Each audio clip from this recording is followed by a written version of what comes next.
Raise your hand if you've ever deflected a compliment with something like, "Oh, it was nothing," or made a joke about your own shortcomings. I guess a lot of hands would be up right now. Mine would be too. We do this because we think we're being humble. But here's the truth. Constantly putting yourself down or refusing to accept praise isn't real humility at all. It's like wearing a mask that says humble, while underneath you're actually chipping away at your own confidence and value. True humility is acknowledging your strengths without bragging. It means you're comfortable with saying thank you when someone praises you, instead of listing all the reasons you think you don't deserve it. It's recognizing that you're good at something, say baking a cake, even if it wouldn't win a professional bake-off. In other words, you're skilled, you're good at what you do. Maybe you're not the best in the world, but no one's trying to be. It's okay. Self-deprecation, on the other hand, is when you undervalue yourself beyond reason. So imagine someone says, "This cake is delicious." And you respond, "Nah, it's terrible. I can't bake to save my life," or "It's not my best work," or whatever. In trying to seem modest, you're actually doing yourself a disservice. Humility builds a realistic perspective. Self-deprecation tears it down. The difference matters because you deserve to appreciate your own worth without tearing yourself down.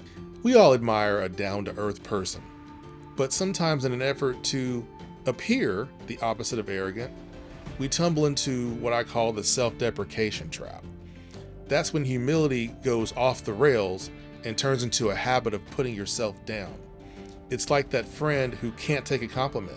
If you say, "Great job on that project," they replied, "Man, all I see are mistakes. I messed it up so badly." They think they're being humble, but in reality, they're shrinking themselves and making everyone else around them see them the same way.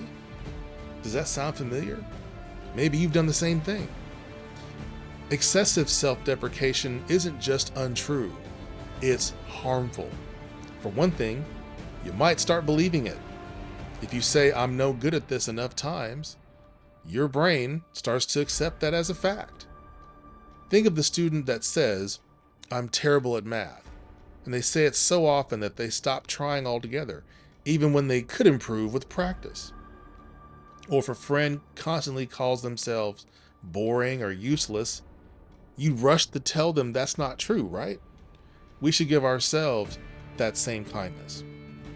Another danger is that others might start to agree with your negative talk. If you insist that you're not that smart or not leadership material, people may take your word for it.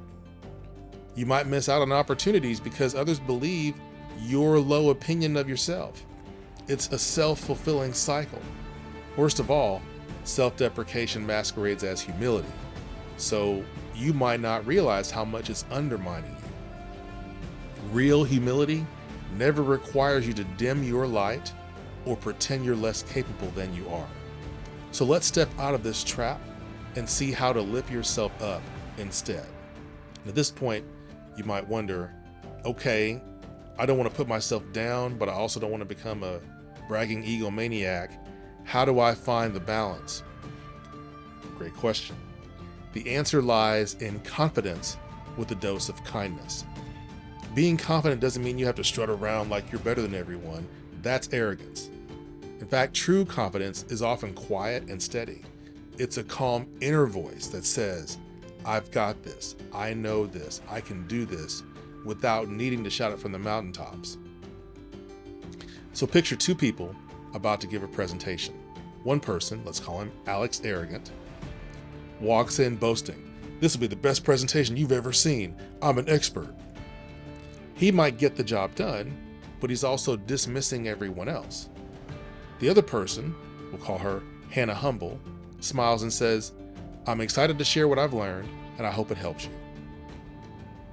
Hannah is confident in her preparation, but she's not putting others down or acting like she's a know-it-all.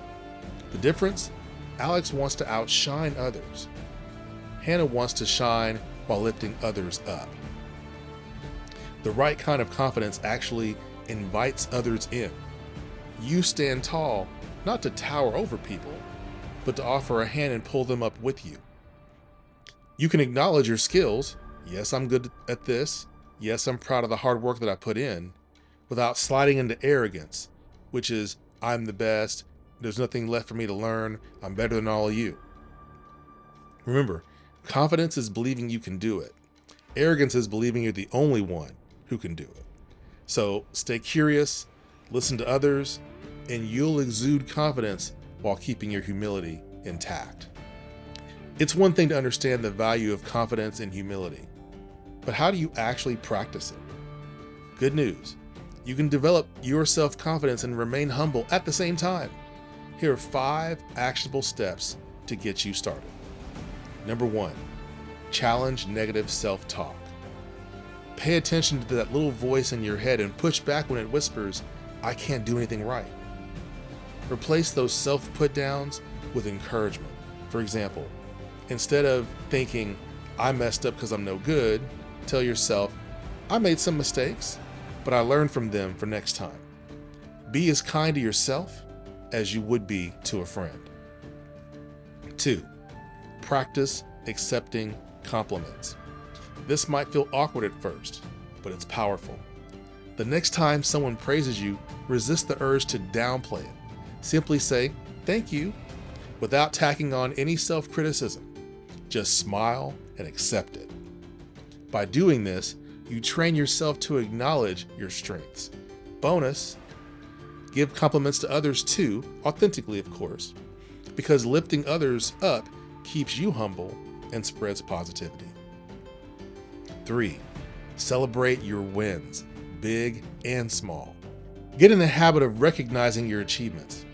Did you finish a project early, stick to your workout routine, or cook a new recipe that turned out well? Celebrate it. Jot down your daily wins in a journal or share them with a friend. This isn't bragging, it's just facts, but it's also building an inner library of confidence boosters. Meanwhile, stay grounded by remembering the effort and the help behind each success. 4, step out of your comfort zone. Confidence grows when we stretch ourselves. Take on a small challenge that scares you. Say, speaking up in a meeting or trying a new hobby. Each time you conquer a fear, you prove to yourself that you're more capable than you thought. Keep yourself humble by seeing these challenges as learning experiences, not as ways to show off. Whether you succeed or whether you stumble, you'll gain experience and insight. 5, stay curious and keep learning. Stay humble by always being a student. There's something to learn from everyone you meet and from every situation. Sign up for that class, ask questions, listen to other people's ideas. As your knowledge and skills grow, naturally, so will your confidence.